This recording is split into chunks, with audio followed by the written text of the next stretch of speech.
Okay, again, fun cases, and I see you see the same typical patients I see in my clinic.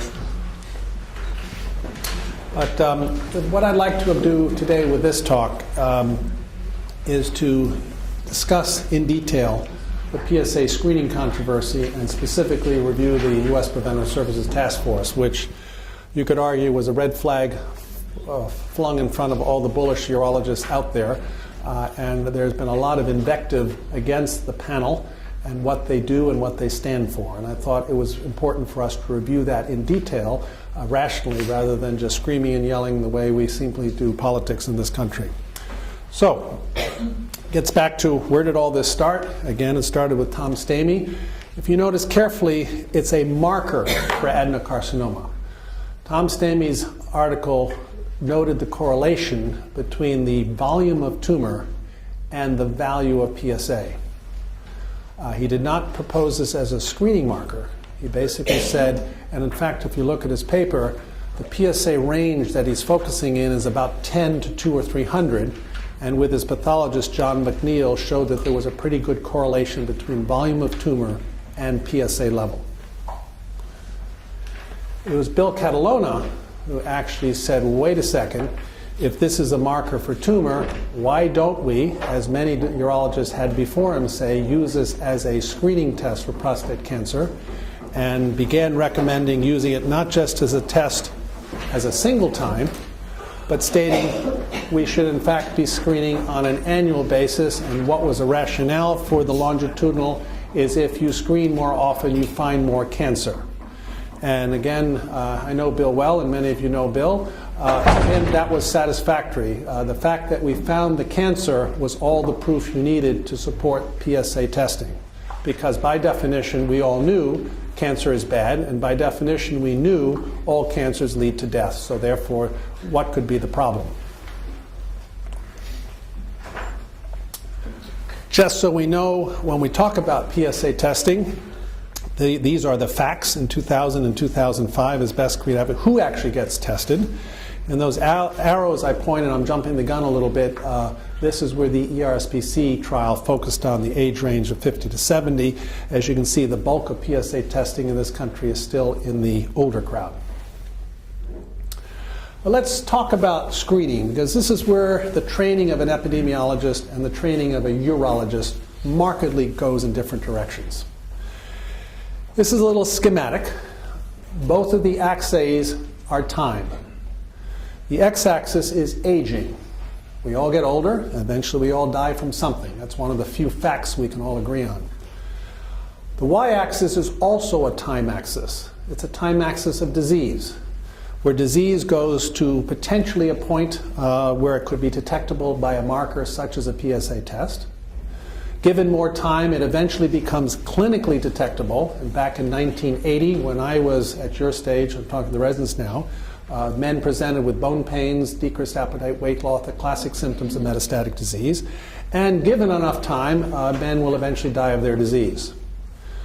The universe of prostate cancers extends from, I would argue, even arrows even less sharply up, i.e. there are many men who can present with subclinical disease and eventually die of their heart disease. And there's a certain men who go on to die of their disease, some in a rather short time course, some in a relatively long time course. So therefore the world is divided into two groups of men, the purple men and the orange men. The purple men are those who have clinically significant disease and die from it. Those are the group we hope to screen and prevent. We also know there's a group of orange men, and back in 1980 the urologists were probably not as sensitive to this group of patients because we didn't see them. These were the people that the internist kind of felt that rock-hard prostate, weren't quite as jumpy about going to an ultrasound and prostate biopsy, and just followed them year to year, and eventually their heart disease or their diabetes took their toll, and we never saw these people. But they were both out there.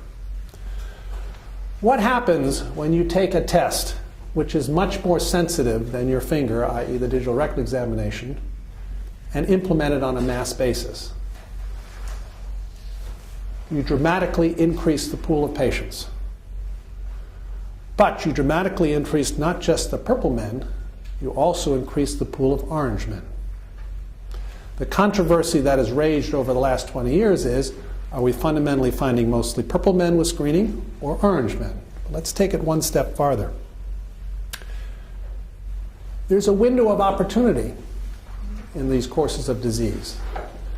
For those with clinically significant disease, it's potentially long, but more likely shorter. There's a shorter lead time bias, or excuse me, shorter lead time. While for those with the more chronic version of this disease, there's a much longer disease opportunity. And when you screen repeatedly, over time, you increasingly are sampling the pool, and increasingly you are finding the orange men. So it's not just the one-off screen, it's a one-off annual screen that over time leads us to find more and more of the orange men, i.e. the low-volume, low-grade disease.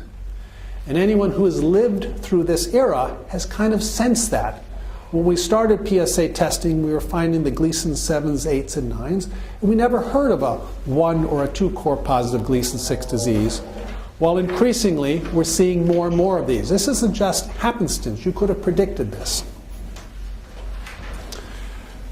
Anyone with any doubts that we doubled the number of men just has to follow the incidence curves. PSA introduced, boom, explosion of cancer. There's no other cancer that follows this incidence curve. So we're fairly confident this was driven by PSA testing. And any place in the Western Hemisphere that this is introduced, we have the same pattern. Dramatic increase in incidence and differentially changes in mortality, but nowhere near as dramatic a change. We even have not a randomized trial, but a natural experiment. The UK is pretty conservative, and even to this day, they do not do a real PSA testing. As opposed to the US, this is the incidence curves between the two countries. And you'll notice, where have we dramatically changed things is we've taken the 55 to 64-year-old, and to a lesser degree the 65 to 74-year-old, and dramatically increased the incidence of this disease. I would argue we frame shifted these a decade earlier. There's nothing bad with this if all of these cancers were destined to kill these men, but it is a problem if there was not. So in other words, if this was purple men, we might be doing a good thing. If it's orange men, we're clearly not doing a good thing. So when I moved to Connecticut, I had recently trained at Hopkins, and I learned that a radical prostatectomy cured patients. And I also learned and was taught that if the margins were negative, by definition, I had removed the tumor. So that anecdote I mentioned earlier, when I had a radical prostatectomy early on in my career and had the patient referred back to me with metastatic disease, I actually had the specimen completely recut and could not demonstrate any positive margin anywhere. And I said, the paradigm is wrong, there's something not right here. It led us to do the analysis I talked earlier and began asking what's the marginal value of this disease, and the conclusion we had was, in fact, the long-term outcome over 10 years was actually not that great. And as I talked to you earlier this morning, it led to this guesstimate of what the natural history of the disease is. And we talked a little bit about the frame shifting that came with Gleason scoring, of how the Gleason score has been shifting over time, which then led us to realize that in 2011 and actually 2013, we are no longer using Gleason patterns 1 and 2, and even more importantly, the Gleason pattern 3s are becoming Gleason pattern 4. So the goalpost is changing. So therefore, to interpret these graphs, you have to realize that all of those patients have slid down and become Gleason 6s, and some of these 6s have become 7s, and when you correct for these biases, and there's also a lead time bias correction, you get to what we discovered was a completely different set of curves that Grace Liu Yao and I published in JAMA, based on a whole separate database. This was from SEER data, 65, looking at natural history of T1C disease, and you notice the death rate from this disease for moderately differentiated. We use that term because I used to lump 5s, 6s, and 7s together as moderately differentiated disease. We always knew that there was an autopsy reservoir, or excuse me, there was a reservoir of tumor from autopsy studies. Sacker from the US is probably the most famous, and you can document that fully 80% of men ages 70 to 79 will have incidental prostate cancer. this is one of the hallmarks of a tumor or of a cancer that you run the danger of overdiagnosis. But I would argue it was this paper that to me was the real eye-opener on this disease. This is the finasteride chemo prevention trial. I think the residents in the audience know about it, but just to review. Back in the 1990s, that drug that Merck, we talked at lunch, was trying to get all the urologists to prescribe, and none of them did, and therefore Merck went straight to consumer and said, take the pill. Somebody said, well, maybe this would be a good drug to prevent prostate cancer, and they put together a randomized trial. Recruited about 5,000 men, about 2,500 in each arm, half got placebo, half got treatment. But what's fascinating about this trial, which most people don't talk about, was how was it powered? And the reason why they came to that sample size is they actually looked at the natural histories of disease and said over the trial's 7 years, they anticipated a 6% prostate cancer death rate. And they powered the trial to say if the drug was effective, it would drop to 3%. And any of you who have read the paper knows when they published their results, it was basically 24% in the placebo and 21% in the treatment arm, and said, eureka, that's statistically different, therefore the drug must work. Anyone who says, wait a second, you go into a trial expecting 6% and you come out the other end expecting and getting 24%, that's a huge uncovering of tumor that you never anticipated was there. And therefore, if you look at the group that you would anticipate to be negative, i.e. the group with a PSA under 4, the very group that Bill Catalona did not previously biopsy, you find to your surprise there's a whole ton of tumor there, but almost all of it is Gleason 6. So to me, this was a seminal paper that just blasted out there that you've got a problem here, folks, because you've got a lot of Gleason 6 tumor that's sitting out there that you didn't know was there, but now that you're sticking needles in people's prostates, you were uncovering this. This is a problem. So what has the U.S. Preventative Services talked about? This is how we have lakes in the North Country. We walk on them, we drive our trucks over them. We don't, like in Virginia, swim in them, but only in the summer, which is about 6 weeks of the year. Anyway, U.S. Preventative Services Task Force. Who are they? What do they do? Why are they there? The U.S. government hires outside people to provide insights in science. I know that might not seem true any longer when you read the paper, but they still do this. And this is one of the panels commissioned by the federal government to look at public health problems. Their job is to look at lots of diseases, not just prostate cancer. It's basically populated by respected epidemiologists, people who actually know their business, and they have comments on colon cancer screening, breast cancer screening, and prostate cancer. They have a very, very scripted process they must follow. It is an evidence-based process. They must look at literature, they must evaluate that literature, and they must take that literature and put it into a consensus draft document. So, and this is what they've done. Now let's look very carefully at their conclusions. This is their actual report. Anyone who wants to can, it's been published in July. They say adult males do not use prostate-specific antigen-based screening for prostate cancer. Bill Steers asked me earlier would I comment on this, and I will at the end of the talk, but this is a pretty powerful statement. And why do they say that? They say contemporary recommendations for prostate cancer screening all incorporate the measurement of serum PSA levels. I don't think anyone could disagree with that. Other methods of detection, such as digital rectal exam or ultrasonography, may be included. But fundamentally, they said this is all PSA driven, so they're going to focus on that piece. There is convincing evidence that PSA-based screening programs result in the detection of many cases of asymptomatic prostate cancer. I think they were focusing on Ian Thompson's work, they were focusing on Walt Sacker's work, saying we've got a huge reservoir, and that a substantial percentage of men who have asymptomatic cancer detected by PSA screening have a tumor that either will not progress or will progress so slowly that it would have remained asymptomatic for a man's lifetime. So they're questioning and challenging the fundamental basis of why we as urologists accept screening. Bill Catalona said they would all lead to clinically significant and lethal disease. Virginia Moyer is saying, wait a second, I think the exact opposite. Diametrically opposed theories of natural progression of disease, because fundamentally we don't know what PSA-identified disease will do, because we've just been finding it. So based on that, they also critique the urologic community. Management strategies for localized prostate cancer include watchful waiting, active surveillance, surgery, and radiation therapy. There is no consensus regarding the optimal treatment, i.e., urologists, you don't know what the hell you're doing because you haven't a clue what works. So how can we buy that screening plus treatment alters mortality? Because remember, finding the cancer is only half the battle. You have to prove that an intervention makes a difference. So it's a two-step problem, not a one-step, a two-step. And in these statements they're saying, number one, we think you've got the initial paradigm wrong.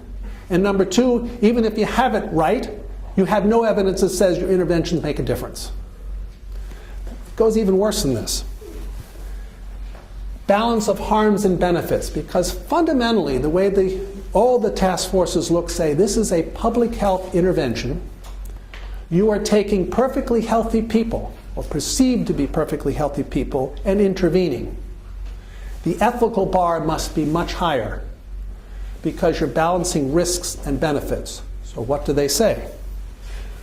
The reduction in prostate cancer mortality 10 to 14 years after PSA-based screening is, at most, very small, even for men in the optimal range of 50 to 69 years.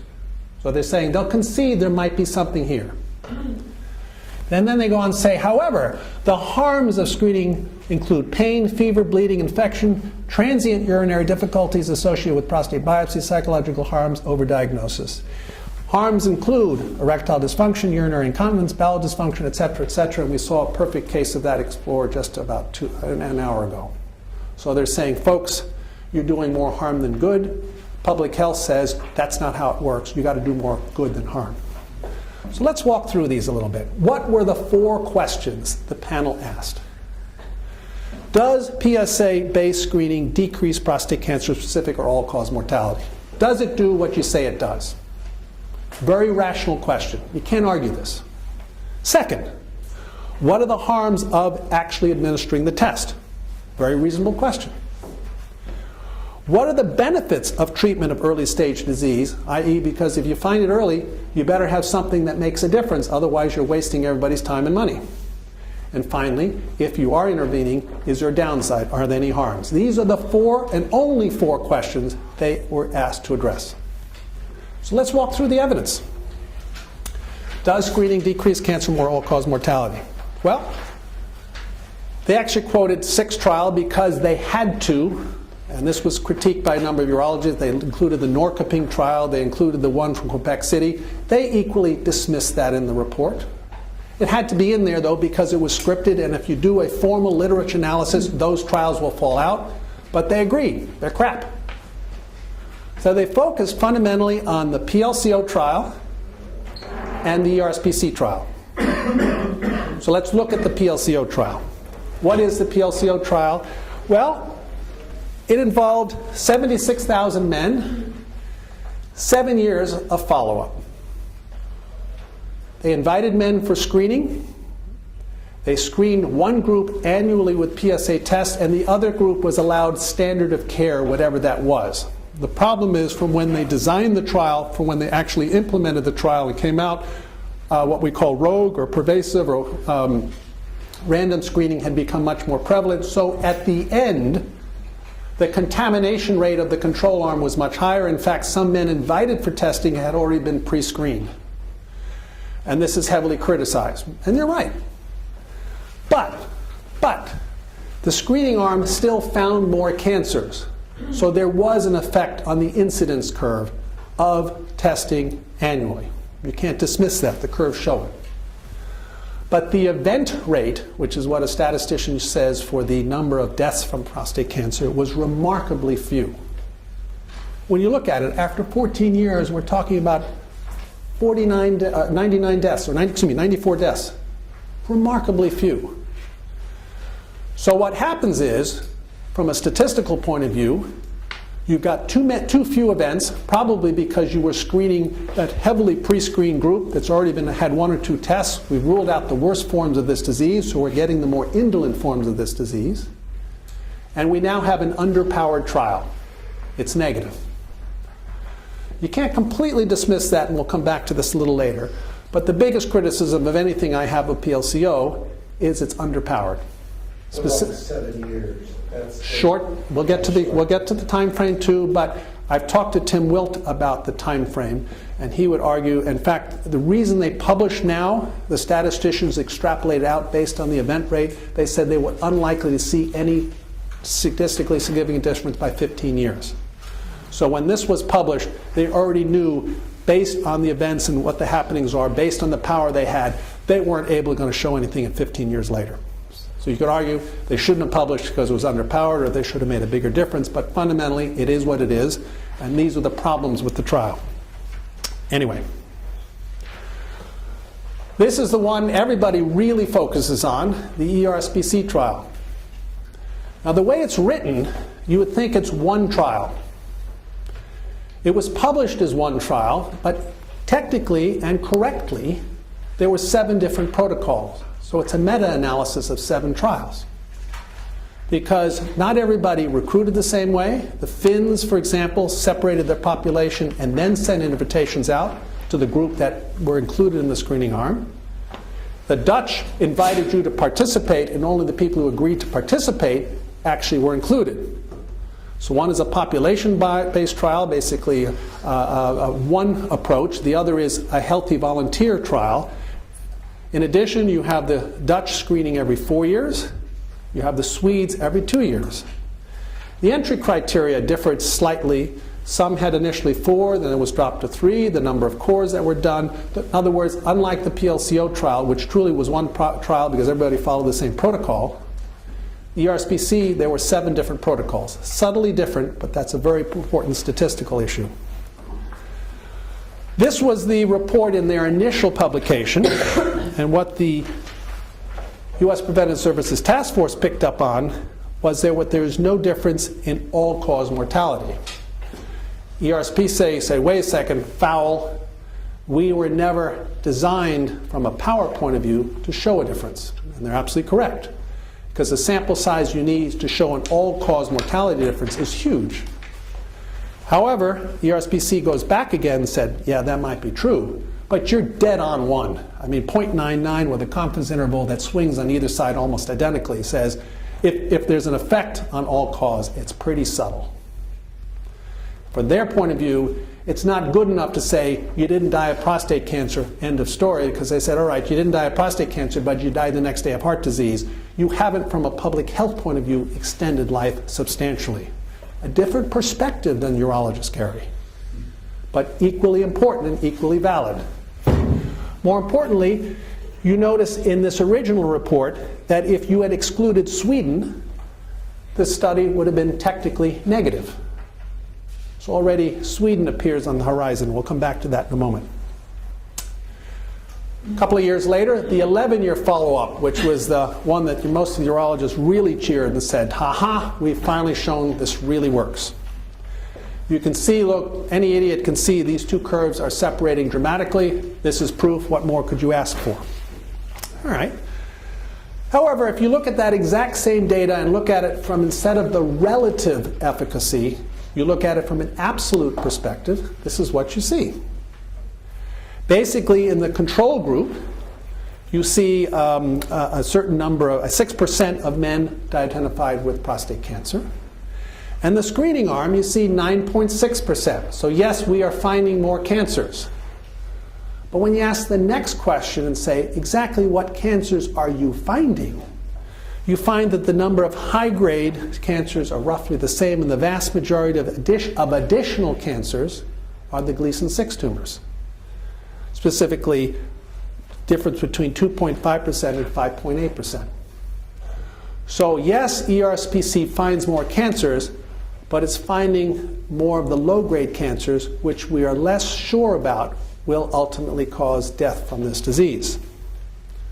When we look at the results at 11 years, yes, this is a 20% relative reduction, but in absolute terms, it's hard to see that sliver difference. And again, this is what the ERSPC terms a modest reduction. In fact, if you go at the ASCO website, this is how they demonstrate this to patients who are trying to decide, should I be screened or not? They say, chances of being diagnosed with prostate cancer if you have a raised PSA test and biopsy. Out of 1,000 men, the top graph, who had screening, about 96 cases of prostate cancer were found. If you didn't, about 60 cases on the bottom. So we clearly will find more cancers. But if you ask the question most patients really want to know, what happens after 11 years from the death from this disease, you see out of 1,000 men who had screening, about 4 died of prostate cancer. Out of 1,000 men who did not have screening, about 5. Getting to now on that 1 person out of 1,000. So U.S. Preventative Services Task Force states that. We'll catch that bottle for you. It's negligible, but now it comes down to a public health perspective. Is that a sufficient number? But let's take this one step farther. If you actually look in the report at the forest plot, you will see that this is how the U.S. Preventative Services Task Force looked at these trials. You all know the size of the box represents the number of men, and the lines there represent the 95% confidence interval. And you can see what's driving the ERSPC is that Swedish trial, to a lesser against the Dutch trial. The Dutch trial just moved off the bar. However, the biggest component of the ERSPC driving the numbers is the Finnish trial. And in Finland, there is no statistical difference. And when you get back to the PLCO side, they say, well, wait a second, we know there are flaws to this, but it's a big number, it's sitting on the opposite side favoring control. So from their perspective, these were the trials informing the decision, of which we've got 1, 2, 3, 4, 5, 6, 7, 8, only one of which, or actually 2 of which were positive, most of them being underpowered. Or in the Finnish trial, maybe in fact it was a negative trial, because they contributed the most. So something funky about Sweden. And when this report came out, this is what really convinced the urologists that we were onto something, because clearly these curves are separating. We're seeing a dramatic improvement in the relative reduction. We're seeing basically a huge reduction in prostate cancer mortality. But again, when you look at it in absolute terms, most of the cancers, additional cancers being found by screening, are the Gleason 6. Yes, there's 0.7% of the higher grade cancers, but from what I can sort out, we're seeing that same problem with screening is primarily finding the cancers that we are less interested in focusing on. Again, looking in absolute terms, that 50% reduction in absolute terms is still under 1%. We're back to that 1 patient out of 1,000 in 11 to 14 years, exactly what the U.S. Preventative Services Task Force said. So they're not saying, I don't think they're misinterpreting the evidence. So what's funky about Sweden? Well, when you go look at the mortality rate, you realize, Christ, prostate cancer is a bad cancer in Sweden. It is twice as bad as it is in America.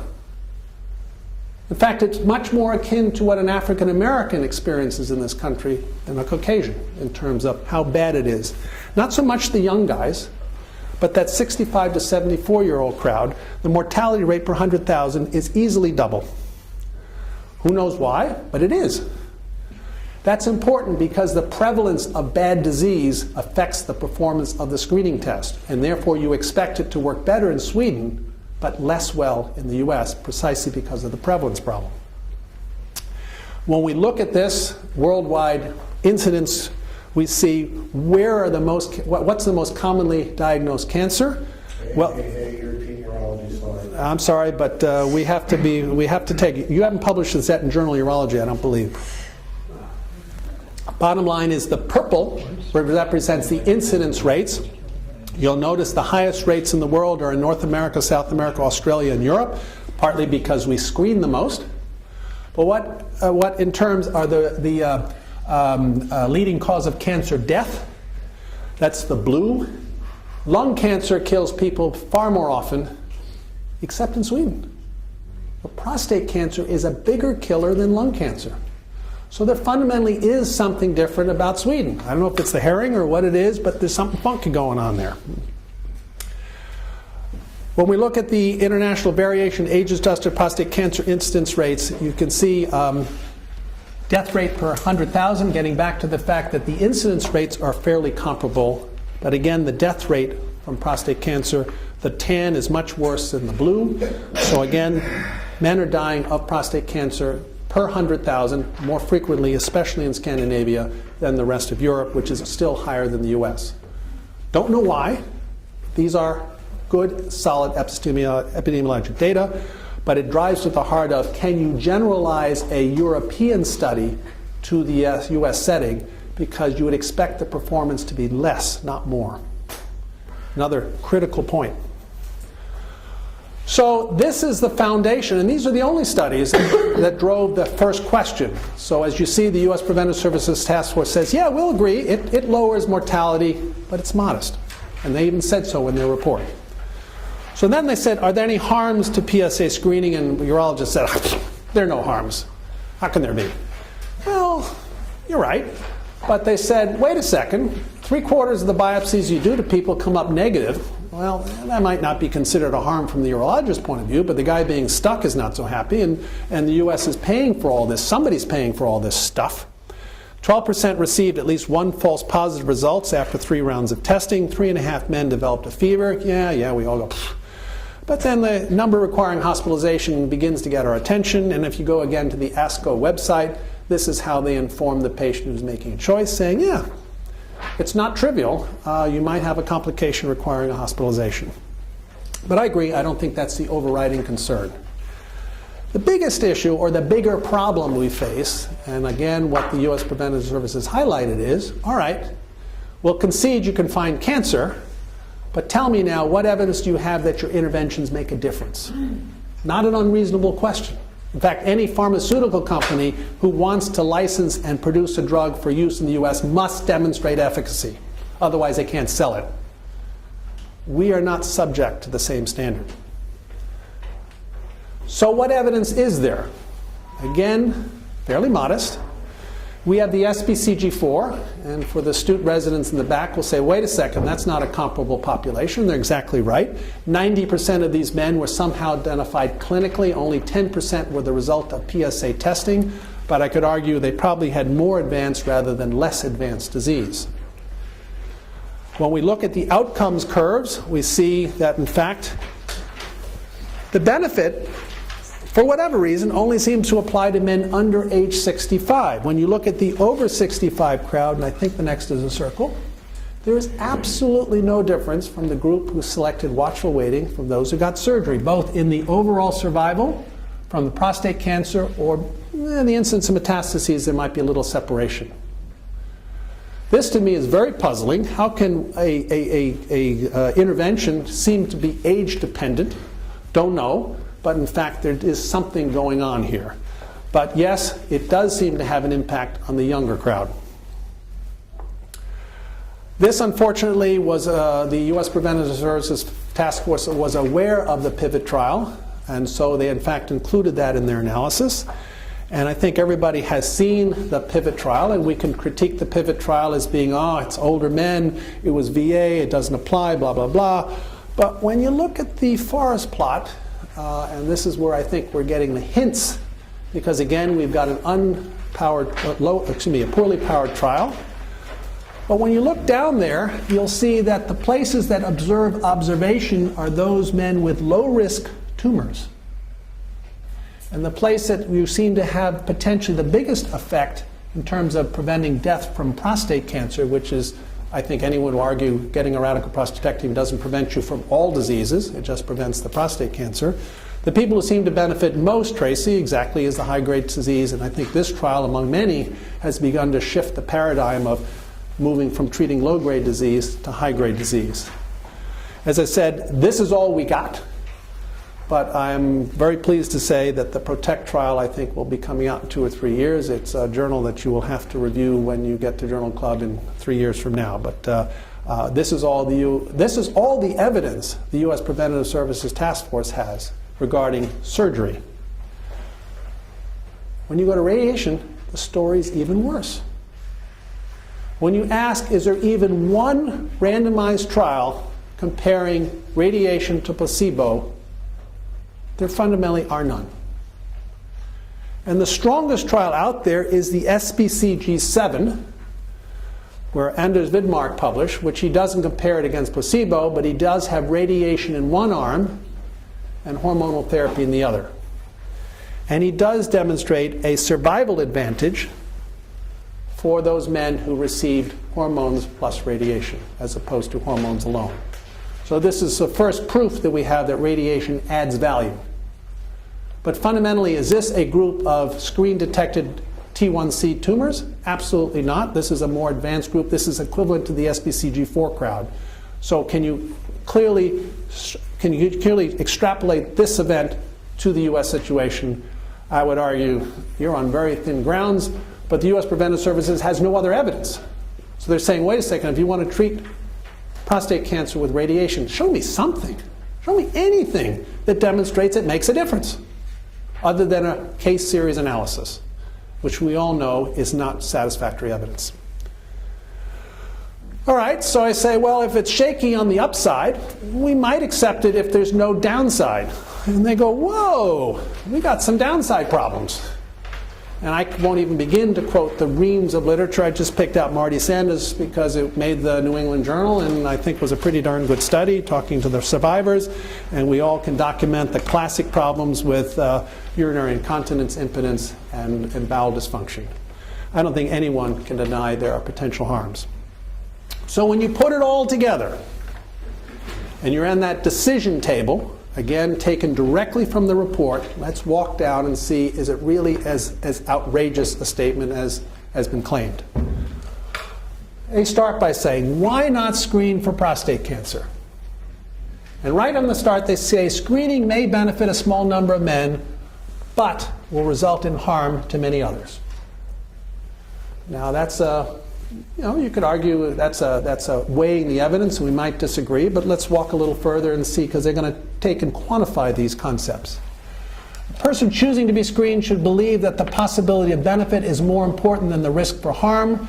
The U.S. Preventative Assessment of the balance of benefits and harms of a screened population is that the benefits do not outweigh the harms. So they're saying, from their perspective, from public health people, they think, from a public health perspective, that the harms outweigh the benefits. And here's why. What are the benefits and harms of screening 1,000 men aged 50 to 69 with a PSA test every 1 to 4 years for 10 years? All right? What's the benefit? Reduced 10-year risk of dying from prostate cancer. If you get no screening, it's 5. If you do get screening, it's 4 to 5. Therefore, the net benefit is 0 to 1 men for every 1,000 men screened. The modest potential benefit. And what are the harms? Well, those same 1,000 men, 100 to 120 will be testing positive. 110 will have a prostate cancer diagnosis. 2 will have serious cardiovascular events. 1 will have a deep venous thrombosis. 29 will develop erectile dysfunction. 18 will develop urinary incontinence. And occasional person will die from treatment. Okay, those are the facts and the evidence. So is their conclusion totally irrational? Maybe, because Bill Steers pointed out the big question. And I've had a long conversation with Tim Wilt on this, because Tim was on the panel and is one of the few. He's not a urologist, but he's involved in the PIVOT trial. He says for most epidemiologic interventions for screening, the normal horizon is about 10 to 14 years. You haven't shown benefit there, you've got too many harms downstream to come. Most urologists will argue, wait a second, the benefit is just around the corner. We are going to see it. It's going to happen from 10 to 20 years out, because those curves are separating. Well, they might, and they might not. Everybody thought the curves would separate in the SBG4, and they didn't. They started paralleling. So we really don't know what they're going to do. We do know, and that's what's going to happen, and Bill, you're publishing this in about 4 weeks. The U.S. is the AUA guidelines on PSA testing. Val Carter was the chair, I was the vice chair. And we have followed, actually, the evidence base, and our conclusions are very much mirroring this report, and I gather from the AUA board, they are not fussing with that. So the new guidelines are going to say absolutely inappropriate to screen below 40. There's no evidence to support any benefit from screening from 40 to 55. You may screen from 55 to 69 after a conversation with the patient on the risk-benefit ratio. And it's inappropriate to screen above 70, though there might be a small chance that there are some healthy men may benefit. being a little bit illiterate, or not illiterate, paraphrasing the findings, but roughly those are the conclusions. And they mirror exactly what the evidence is, because the evidence was very nicely packaged by U.S. I don't think people have a big conversation any longer on the evidence. So does overdiagnosis occur only in prostate cancer? I think, Stuart, that was your question earlier. In fact, Gil Welch, if you haven't read some of the work Gil Welch does, he is an internist up at up in Vermont at the VA hospital in White River Junction VA hospital. Very, very smart man, very smart epidemiologist, has written a lot about the issues of screening, and he wrote a very nice article pointing out where are the cancers that in fact we potentially are having the exact same crisis. And they are thyroid cancer, prostate cancer, melanoma, breast cancer, and kidney cancer. So the same problem of orange men, yellow men, or orange women and yellow women. We certainly know the breast cancer screening crisis. We know what happened when the U.S. Preventative Services Task Force said screening for women under age 50 was not likely to benefit. They hit a firestorm of public protest because public opinion knew better than science. That seems to be the way we run government completely now. But again, when you look at the evidence, there's very little evidence to support it makes a difference, even though it makes us feel good, because we think we're doing good. But in the process of thinking we're doing good, we're not informing the debate, and we're certainly squandering resources. And that, to me, is where we are going astray. Who is actually dying from this disease? Because I don't want anyone to come away thinking that I do not think people die from prostate cancer. They do. It's a bad disease. And I'm the first to admit it's a bad disease. And we've talked about that. We've seen someone die. But who fundamentally dies from this disease? It's those guys with poorly differentiated prostate cancer. 8, 9, and 10 is bad. I don't care when you have it, where you get it, what stage you found it in. Yes, we might make a difference with surgery or radiation. I'm not sure, but I'm willing to throw the kitchen sink at it, because I'm pretty darn certain if I don't do something, these guys are going to be in big trouble. I don't have that same passion for Gleason 6 disease, because I don't like when I see somebody who for 11 years has incontinence, strictures, perineal abscesses. You took somebody who was perfectly healthy, enjoying life, and quite frankly ruined it. Not to kill them, and it's amazing the spirit some of these guys come to, but it was not necessary. And I'm not sure he gained anything from it. And that, to me, is the ethical dilemma we face as physicians. One of the things I've been always very interested in is comorbidity. Can you begin to guess who's got bad disease? And what I've learned is the guys with a couple of comorbidities, don't walk away from them. Because again, if they have Gleason 8, 9, and 10 disease, it's still pretty lethal, even if they have some hypertension, diabetes, a number of other risk factors. 8, 9, 10 disease is bad. Okay, I just want to make sure we end on that note. The other thing that we all point to as epidemiologists is something is causing the prostate cancer mortality rates to fall, because they're there. It's there. Urologists say, yes, it's proof. It is absolute proof that screening and treatment makes a difference. So then I'll say, well, wait a second. There are only 2 other lines that I see that have fallen that fast over the last 20 or 30 years or 40 years or ever since 1930. And they are lung cancer and stomach cancer. And did screening and treatment alter those curves? The answer is no. Lung cancer is falling because we've stopped smoking. Stomach cancer is falling because we stopped salting and smoking our food. Refrigeration solved stomach cancer. Stopping smoking stopped lung cancer. So therefore, the probability of an environmental factor that's somehow being corrected is a very plausible hypothesis. And if you talk to Ruth Etzioni and you look at the modeling from the CISNET, they'll say screening and treatment probably has an impact that can explain about 40% of the reduction, which means 60% is coming from something else. I just don't know what it is, but I think we should spend some time figuring it out, because it's a pretty damn effective intervention. Could be. Remember, there's a 10-year lead time. Again, that's the problem when we look at the screening treatment paradigm. It started falling right around 1990. The minute PSA testing was introduced, we seemed to be having an effect. Yet all the screening trials say you first see the effect 7 years later. So how can you explain the first 7 years of fall due to screening and treatment when in fact your randomized trials don't support that? So what are the challenges? Why are the mortality rates falling? We need to go beyond our 3 hammers. Just because surgery, radiation, and chemotherapy is not the only way to treat cancers. There is more going on. We have to understand why cancers form. We need investment in basic science. We need investment in genome. We have to understand the epidemiologic effects. What environmental factors are at work? You sir asked earlier, how should we be screening? PSA is a start, but it's a dream that started with Behringer 100 years ago. If we could find the disease early. We've all been wanting to find the disease early because it's so seductive to believe if we find it earlier, we can magically make it go away. But that only works if you prove you have a treatment. And screening, all it's done is, not all, but a lot of what it's done is uncovered a reservoir of disease we didn't know was there before, but now we're exploiting, and that's not necessarily a good thing. We need to understand the relative impact of treatment. What works best and when? So the timing, the conversation earlier with all the advanced chemotherapy drugs, we haven't a clue what order to put them in.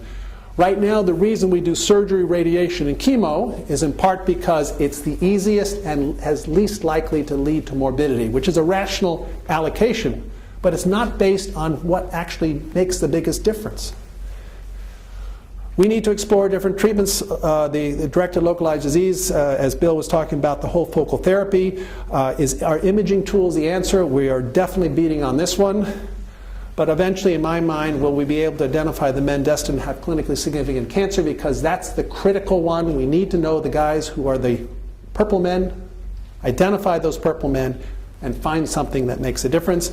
Possibly the answer is in new chemotherapies, possibly being able to relate the genomic level. But ultimately, I think we need to shift from the crude tools we have to targeting the biological defect. So that is why I think the U.S. Preventive Services Task Force is not as crazy as most neurologists think it is. It's not irrational. It's just a different paradigm. It's a different perspective. It is a public health perspective rather than the individual perspective. Getting to Bill Steer's question, now I have a one-to-one conversation with the patient right in front of me. Completely changes the paradigm. Because now it's a personal choice, but there's some complexities here. If the guy's paying completely on his own, let's talk. Let me show you the data. If you saw the ASCO PEG, if you want it, no problem. If society's paying the whole bill, now we have a more complex problem because now I'm paying because you want to go and get something that we don't know if is effective. And this is squandering a lot of healthcare resources that are becoming increasingly scarce. I also agree with Bill. I'm not quite ready to give up on a test at the 10 to 14-year horizon, but I must admit there's another trial that most people don't know about going on called the CAP study. This is also being done in the UK and is twice as big as the ERSPC trial. That little PROTECT trial I talked about is a subset of a much, much bigger trial being conducted in the UK right now, which very cleverly, as you know, the UK system, every internist gets a panel of patients. And 10 years ago, they randomized the patients within a panel. So some panels were randomized to screening, other panels were usual care, and usual care in the UK is still minimal screening. So the amount of contamination is extremely modest. That trial's been going on for a decade, and nobody really knows about it. But the sample sizes are twice what it is, and it's going to address the question of screening again on a population basis. So there is a third trial that will probably also publish in 2016 directly addressing some of these issues. The follow-up about the same as the ERSPC trial. I know I serve on the cause of death committee for that CAP trial, and just as the PROTECT trial is well done, this is first class. So we're going to have more data. Let's hope for the urologist's future that in fact some of our interventions and some of our thought process play out. But I'm not as 100% sure that it is, so we have to begin to think in terms of what happens downstream. But yes, is it ready to throw the PSA test out the water? No. Baby out with the bathwater? No. The issue of sequencing, do we go from PSA to an MRI, then to a biopsy? Because the problem we're facing is doing too many biopsies that lead to Gleason 6. I would argue missing the Gleason 9, which we just did by 2 months, didn't alter the natural history either. So the urgency of doing biopsies, this is a chronic disease most of the time, be a little cautious. I don't have the right algorithm. I don't pretend to, but we have to think beyond what we're doing, because what we're doing is getting us into trouble from people who are increasingly controlling the resources that drive the entire healthcare system. So we ignore them at our peril. So I'll stop to that and ask for questions. So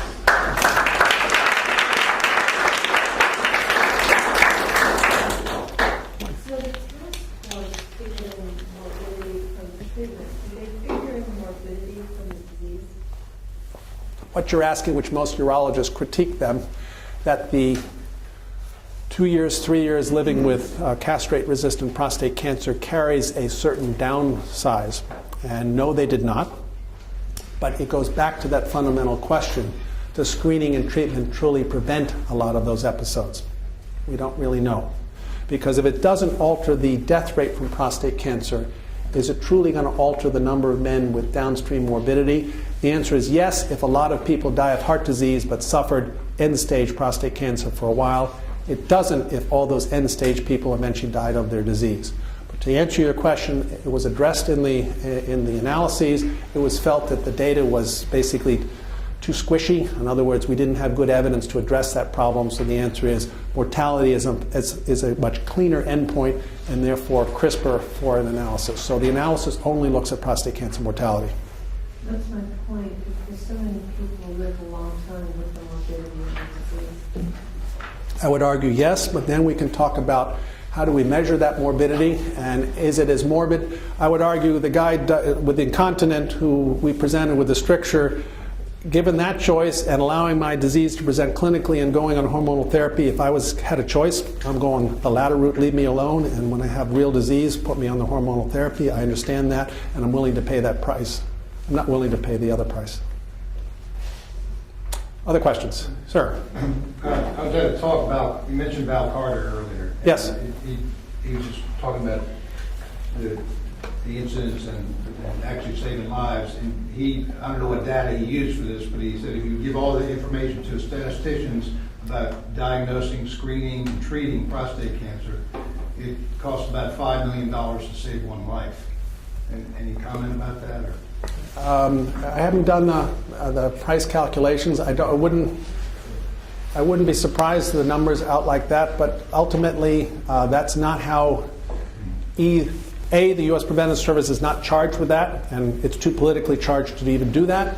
Yes, I've mentioned the cost question many times, but public health costs are a very different budgeting and different way of looking at things than when you treat individual patients. So yes, it's expensive, and therefore the bottom line is ultimately that modest mortality reduction, because it all drives to that. If you're not reducing mortality, as you get closer to zero, the cost curve goes exponentially.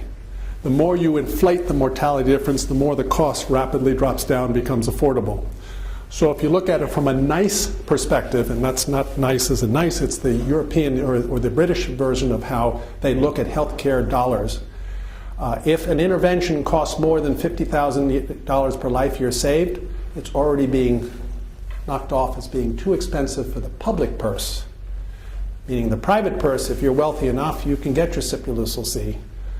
But if it's not meeting the $50,000 per life year saved target, it's not going to be approved as a public expenditure for the public intervention. And when you ask, is that irrational? I don't know. Governor Kitzhaber in Oregon is walking down a lot of the same route and is beginning to explore these issues with their Medicaid population. So this is not just a European way of dealing with it. We are now beginning to have to deal with it in this country. Oregon is probably the current laboratory. It's fascinating. Yep, Sam. Another public health issue is the fact that we live in a very litigious society, Yep. and you're not immune from being, failure to diagnose cancer is one of the leading reasons people get sued. Yep. And AOA guidelines, unfortunately, aren't a defense, meaning if some guy in his 40s turns out to have at least an 8 and he was never screened or checked, sounds like the new guidelines suggest not even screening and discussing it with people in their 40s. That's the other public health aspect of it. Right. Let me address that, because during the 90s, I got many phone calls to defend internists for exactly that problem. I must have defended 50 to 60 of them. I was pretty good at the batting average. I know I lost one in New Hampshire for over $1 million. It all dropped off dramatically, And I've recently started getting calls again. And it's fascinating talking to the attorneys. It was precisely because the AUA had their screening guidelines that it led to this early diagnosis equates to cure. All of a sudden, now increasingly, the plaintiff's attorneys are having much more trouble as you're beginning to have these various guidelines come out questioning the benefit. Because now it puts usually it's the plaintiff's whore witness who says, yeah, they have yet to meet a cancer that diagnosed 2 years early they would have cured. And it's amazing what some of these guys on the circuit, you read their depositions and your jaw drops. I can't believe they're honestly saying this stuff. You know, it's PSA was a 100. Oh, yeah, 2 years earlier would have been below 2. We would have found it and cured it. On what basis? So my comment to you back is, yeah, you can always be sued by everything. But it's precisely by realigning our guidelines to reflect true evidence that makes it much harder to win that lawsuit. Because now you, in fact, can begin to introduce this evidence and they used to trot out all those pro-screening and kind of ignored the con-screening as if they didn't exist. But if you're having fewer and fewer pro-screenings, you're on a lot stronger grounds that you didn't do that. Remember, today you still must have that conversation. The AUA guidelines still say you have to have that conversation, but you need to document it. But beyond that, if you just ignore the problem, yeah, you're on thin ice. But you have a conversation. Ignoring is the issue. The Virginia Law Review last month, there was a case, actually, GP of insurance, which lost a $2 million case in the state of Virginia by not doing a PSA. And it came down to the family kind of wanted it, and he didn't give the option. Right. And that's the dangerous one. I mean, you can't ignore. You can't. If they say they want it, you can't say no. You have to inform, and if after the informed discussion, and you document the informed, the clear part is, if they say they want it, do it. I mean, they theoretically are informed by this conversation, so by denying it, you are setting yourself up for a lawsuit. It's the absence of anything in your document and if you forgot to order the test or document they didn't ask for testing, that's when you have some exposure. Sir? I'm a little confused about your hypothesis of the environmental. You can't fault me for a hypothesis. Anybody can have a hypothesis. I didn't say I had any proof. I'm just thinking, we've actually probably over the last 20 or 30 years put worse things in our body than they ever used to. Well, I'm not saying we aren't taking toxins and expose that. That's not my point. My point is the prostatic cancer mortality rate is falling. And when you do the modeling and try to say, how do we explain this drop, we're at a loss to explain more than 40% of it by screening and treatment. By the most optimistic estimates of the benefit from screening and treatment. When you do that, and Ruth Etzioni has, and use the CISNET data, it's been confirmed by the Dutch group in Rotterdam, you can explain about 40% of the reduction. So you have something else happening. In hindsight, we recognized for lung cancer it was probably due to cessation of smoking. In hindsight, we recognized stomach cancer rates were falling probably because we refrigerate and freeze food rather than salt and smoke. But we can pretty confidently say it wasn't because we had better screening tools and treatment. So all I'm saying is we can't assume that all the fall in prostate cancer mortality is from screening and treatment. In fact, we have pretty good evidence that it's not. So if it's not due to screening and treatment, I'm saying it's due to something else. I'm collectively calling it the environment. You can call it whatever you want. It is I guess it's the problem I'm having is it seems that curve started sliding off around the same time that screening and treatment really started. Yes, but if you use the ERSPC data, there was no separation of that curve for the first 7 years. Yet the drop happened before then. So how do you explain that? And you also in the UK, where there's no real screening and treatment, that drop was not as great as the US. So yes, part of it's due to that. I'm just saying there's also something else going on. I'm not saying all of it is due to that, but there is something else going on. Some people say it's the earlier use of an LHRH agonist therapy. So maybe by offering treatment earlier in the course of the disease, that might be the environmental impact. Other people have said, well, wait a minute, a lot of people are on statins now, and maybe the fact that we're altering our cholesterol metabolism, we're impacting on the disease. It's one of those unintended consequences. This time it might be a good unintended consequence, but it's a hint that something's out there that's worth exploring. The other thing people look at, if you tell RH, you increase coronary disease, diabetes, potentially, they die of another cause before the prostate cancer kills them because of our intervention. So therefore, they did that with the opposite for looking at treatments that are better because of that's away from coronary disease. They started doing coronary disease. So it could be basically there's something else we shifted bad that gave somebody for their obesity they died because it's prostate cancer death. They die of something else in that age group. There's a lot of theories of what's going on. Which brings up a very important epidemiologic point.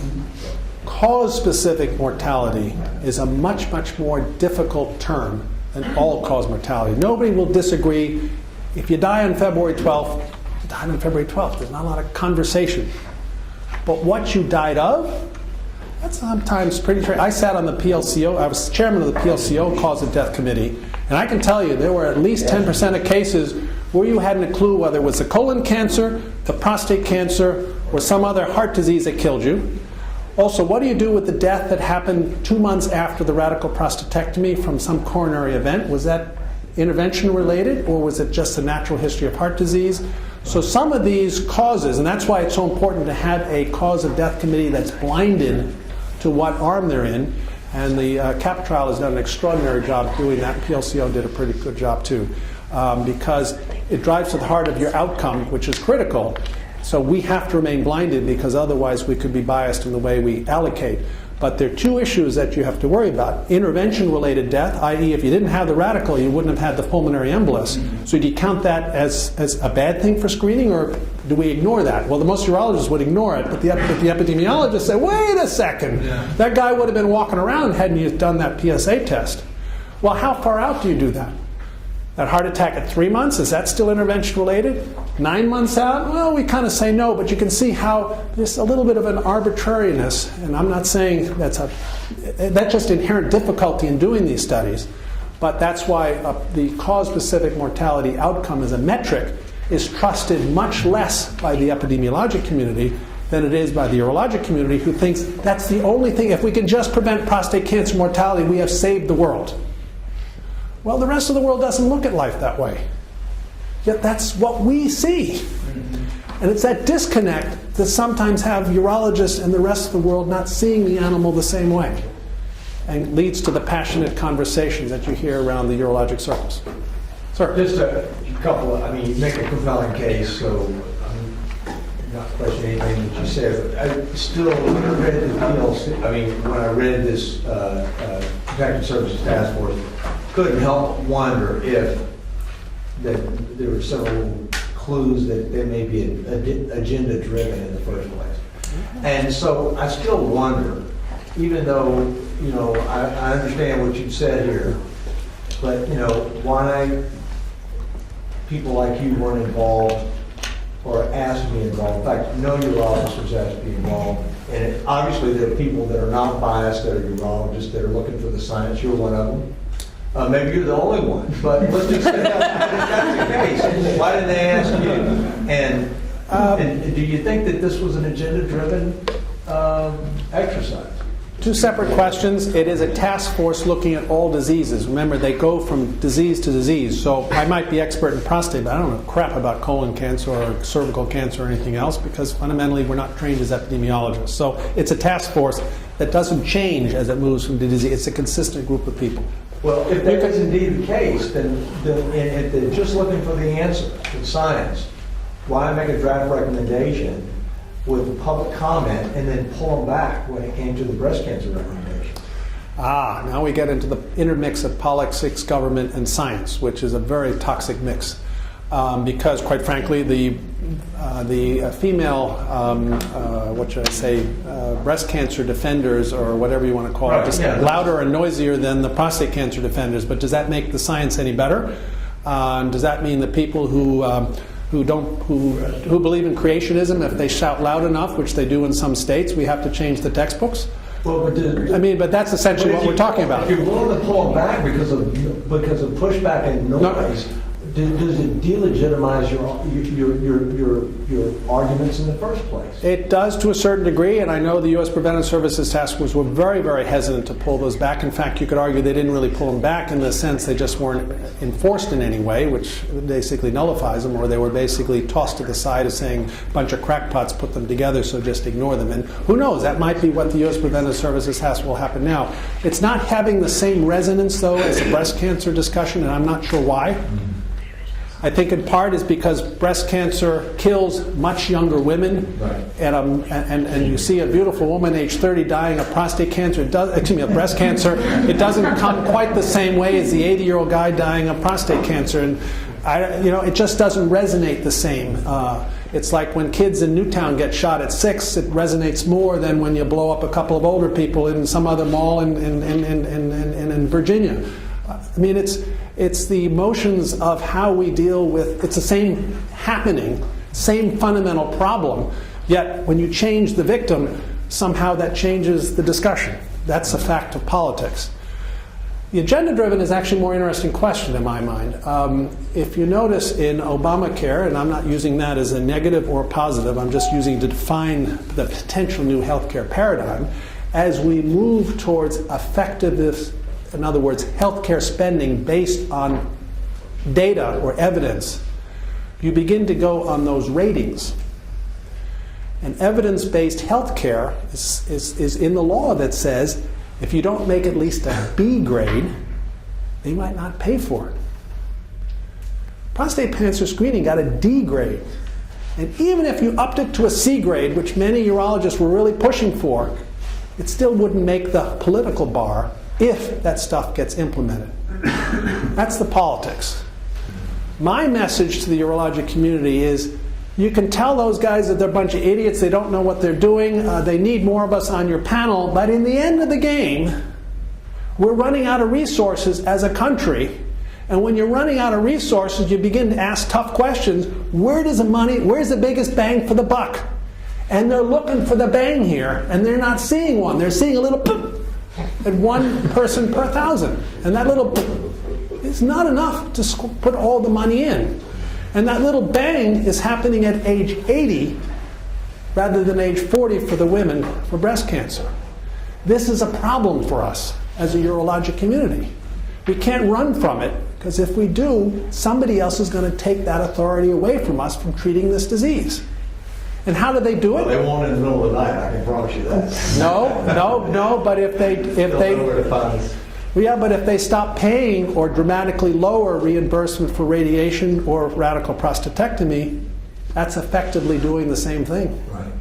And quite frankly, that's exactly what they're going to do. And we know what's going to happen if that happens. All of a sudden, this disease is not going to be so important. Yet, that's the reality. Number, back in 1980, when a third of the men I saw walking across the street at MD Anderson all had metastatic disease. Right. I mean, that's the mindset of a lot of our colleagues, at least in the era, of very poor quality of life, larger than men that we now see once or twice a year. Something's changed. You can argue why, but we're starting to see that now in the clinics here with very advanced cancer that have not been screened PSA, that now they're coming in with advanced metastatic disease we have not seen. That is now the past 12 months coming. It's really, it's very fast too. They've got their interest, they're not screening at all. So. Yeah. We had to see. So anyway, any other questions, Dr. Albertsen? If not, we'll meet tomorrow. Thank you to the presenter watching.